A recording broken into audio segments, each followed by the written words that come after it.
J'ai entendu parler une fois d'un type qui était karatéka, ceinture de karaté, et il a éduqué son enfant à devenir karatéka.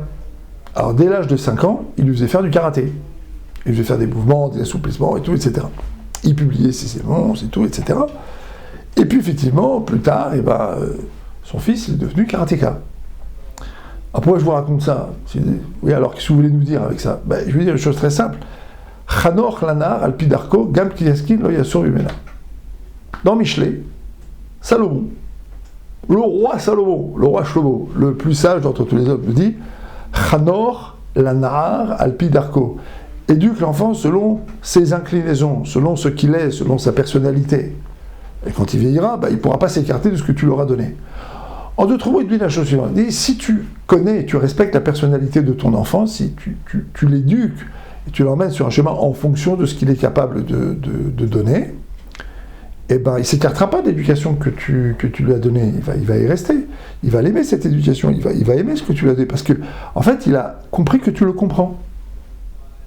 C'est-à-dire qu'il y a beaucoup de gens qui éduquent leurs enfants, qui forcent le trait, qui vont les obliger à apprendre des choses qu'ils ne sont pas capables d'apprendre, à fournir un travail qu'ils ne sont pas capables de fournir, à leur demander des choses qu'ils ne sont pas capables de faire. Ou alors au contraire, il y a beaucoup de gens qui ne saisissent pas la grandeur de leurs enfants. Le Rosh Yeshiva de Porat Yosef, Rav Ezra Hatia, un jour ne voit pas, le petit Ovadia Yosef à l'époque, à la Yeshiva, il s'étonne, il dit mais il est où Ovadia Yosef? Alors, il arrive, il le trouve dans le magasin de son père, assis en train de lire des livres. Alors, il dit mais qu'est-ce que tu fais là? Il dit mais mon père il est obligé de faire une course, il m'a demandé de garder le magasin. Il dit mais tu te rends compte qu'entre le moment où tu as commencé à garder maintenant, il y a 6 personnes qui sont rentrées dans le magasin et tu les as pas vues. Ils sont rentrés, ils sont sortis. Il dit bon, c'est pas grave, ils paieront plus tard, ils paieront un crédit. Il dit écoute, c'est pas comme ça qu'on tient un magasin. Ensuite, après, il a été voir le père, il lui a dit écoute, c'est pas comme ça qu'on l'éduque un Talmid Chacham, ton fils c'est un génie. Et donc il a dit si tu veux, moi je viens garder le magasin, mais tu laisses ton fils. Et donc finalement, ils se sont entendus, le père a laissé le fils donc à la yeshiva, il est devenu Rav Ovadia Yosef, excusez du peu, et tout a marché. Donc, Chanor lanar alpidarko, il faut que tu comprennes qui est ton enfant, il faut que tu comprennes son potentiel, donc son potentiel cognitif, sa réalité émotionnelle, ce qu'il est capable de donner. Il faut également que tu comprennes aussi finalement son plancher, et finalement le niveau. Il faut que tu comprennes aussi ce qu'il est capable, jusqu'où il est capable d'arriver aussi. Et puis il faut que tu comprennes aussi ses émotions, il faut aussi que tu dialogues, il faut que tu parles avec lui. En un mot, Chanor la Nahar, c'est intéressant ici ce mot. Tu vas éduquer un Nahar, c'est pas écrit Chanor la Yeled, éduque l'enfant, Yeled. C'est pas écrit Chanor la Bachour la Bachoura. Éduque le Bachour, donc le jeune homme d'excellence ou la jeune fille d'excellence. C'est écrit le Nahar. Parce que l'enfant, il est toujours Nahar. Où est-ce qu'on voit ce mot Nahar? Veu Nahar et Benebila, au sujet de Yosef. Il était Nahar et Benebila. Le mot Nahar ici, il fait référence à Menaher, quelqu'un qui bouge dans tous les sens. À l'époque, Yosef Hatzadik, il se maquillait pour se faire beau, pour plein de raisons dans lesquelles on ne va pas rentrer maintenant. Mais à l'époque, il était avec les fils des servantes. Parce que finalement, les enfants de Léa, ils ne l'incluaient pas finalement dans leur univers. C'était un Nahar. D'accord? Un Nahar, c'est quelqu'un qui fait des choses un peu folles, qui fait des choses que l'adulte a du mal à comprendre, a du mal à cerner. Ce gosse, il me rend chef, il ne comprend rien. Il vient à l'école, il est capable de mettre une demi-heure pour rentrer à l'école. Il rêve en route. Oui, c'est un enfant, il a besoin de rêver. Alors l'adulte ne peut pas comprendre ça. Parce que, en fait, il y a 3 phases dans la vie, nous dit d'ailleurs le Gaon au sujet de Shlomo Amelech. Vous savez que Shlomo Amelech a écrit Shir HaShirim quand il était jeune. Pourquoi? Parce qu'il aimait le Harev. Il aimait ce qui était agréable. Puis, à l'âge de raison, il a écrit Michelet, ce qui est Moïl, c'est les conseils. C'est tous les conseils qui sont marqués dans Michelet, c'est tous les proverbes, ce qui est Moïl, c'est ce qui sert à quelque chose. Et plus tard, il a écrit Kohelet.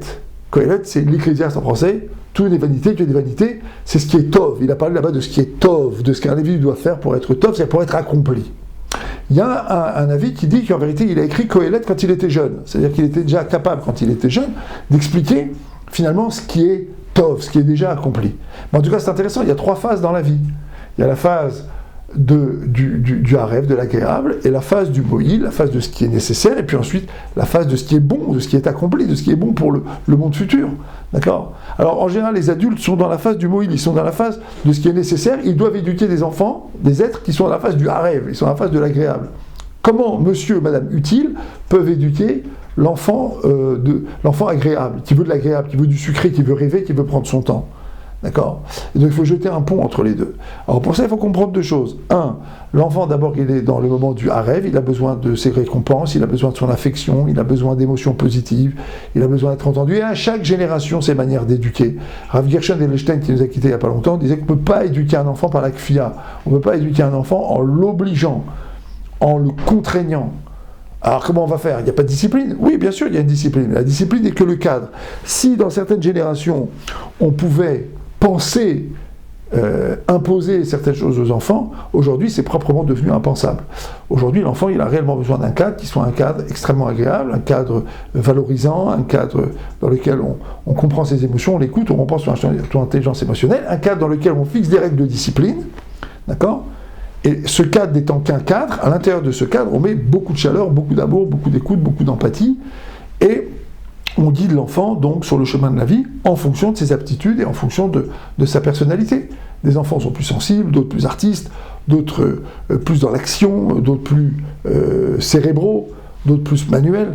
Donc on va essayer de comprendre, si vous voulez, la personnalité de l'enfant. Et c'est très intéressant parce que dans les écoles aujourd'hui, où en fait on parle beaucoup de cette intelligence émotionnelle et de cette aptitude que doivent avoir les enseignants et les enseignantes à comprendre l'intelligence émotionnelle de leurs élèves.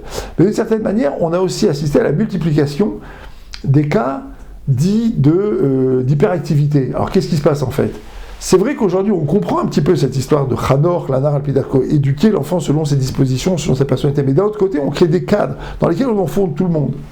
Il y a 100 ans, un enfant qui n'était pas dans le cadre, on ne le laissait pas à l'école.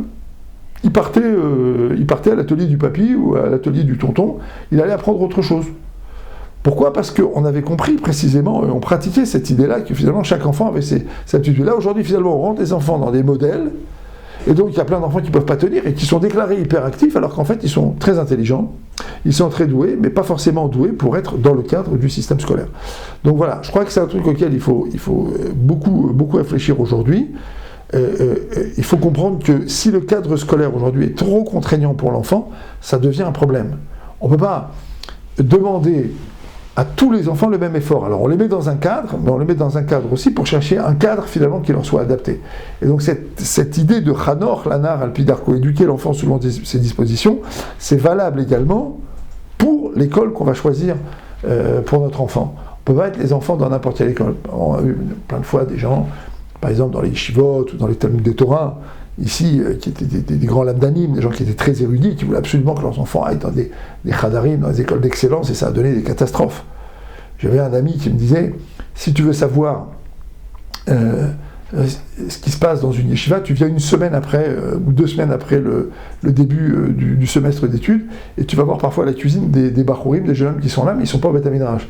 Alors le papa, lui, il est tout content parce qu'il dit, mon fils, il est rentré dans cette yeshiva, mais il semble oublier complètement que son enfant il est dans la cuisine et pas au Beth Midrash. Et c'est valable également dans les systèmes scolaires, et c'est valable dans tout système scolaire. On force parfois l'enfant à rentrer dans un système qu'il ne veut pas, qu'il ne peut pas accepter. Et finalement, le meilleur ami de l'éducation, c'est le temps.